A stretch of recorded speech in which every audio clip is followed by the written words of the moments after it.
এই এলাকার লালপুর এলাকা ফতুল্লা একদম হার্ট এটা। হ্যাঁ, এলাকার মানুষের কিছু ব্যর্থতা আছে। সেই ব্যর্থতা হচ্ছে যে রাস্তার লেভেল উঁচু, জায়গাটা নিচে। সেই কারণে প্রায় ৩ লক্ষ মানুষ এখানে পানিবন্দী হয়ে আছেন।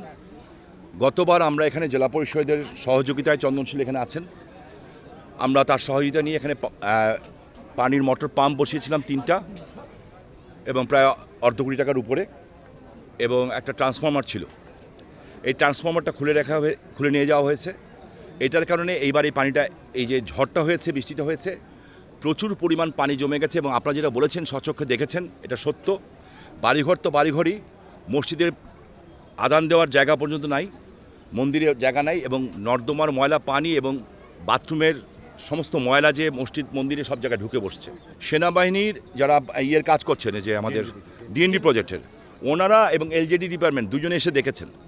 দেখার পরে এটা নর্মালভাবে পানি পাস আউট করা যাচ্ছে না, এটাকে অন্যভাবে কীভাবে পাস আউটটা করতে পারবে, এটা একটা সম্পূর্ণ টেকনিক্যাল ব্যাপার।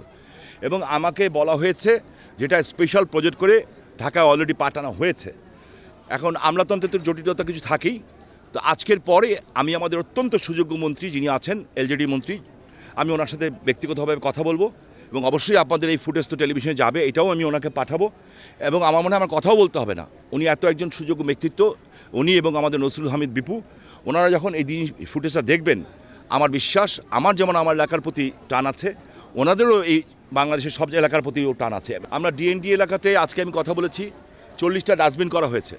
আমি চেয়ারম্যান সাহেব যারা আছেন তাদের কাছে অনুরোধ করব, আমার ডিএনডি যে আছেন, আজকে কথা বলেছি, আমি আরও 60 আরও 60টা আমরা করব, কি বলে, ডাস্টবিন আমরা করব।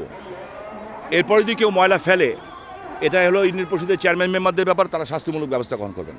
আরেকটা বিষয় হচ্ছে, এখানে বিদ্যুতের বিল বাকি পড়ে গেছে, আজকের না, প্রায় 15-20 বছরের বিল, প্রায় 80-90 লক্ষ টাকা। আমরা একটা ট্রান্সফর্মার যেটা লাগবে সেটা আমি আমার নিজের ব্যক্তিগত পকেটে পয়সা দিয়ে কিনে দিচ্ছি, কারণ এই ছোটো ব্যাপারে তাকে আমি বিরক্ত করব না। তবে 80-90 লক্ষ টাকা যে বিলটা আছে, আমরা জেলা প্রশাসকের সাথে কথা হয়েছে, এবং আমি নিজে ডিও লেটার দিয়ে এটা মৌকুব করার জন্য চাবো। কিন্তু এর পরবর্তী যে বিলগুলি হবে সেগুলি আমরা দেওয়ার চেষ্টা করব, এবং কীভাবে দিব সেটা আমরা ব্যবস্থা করব।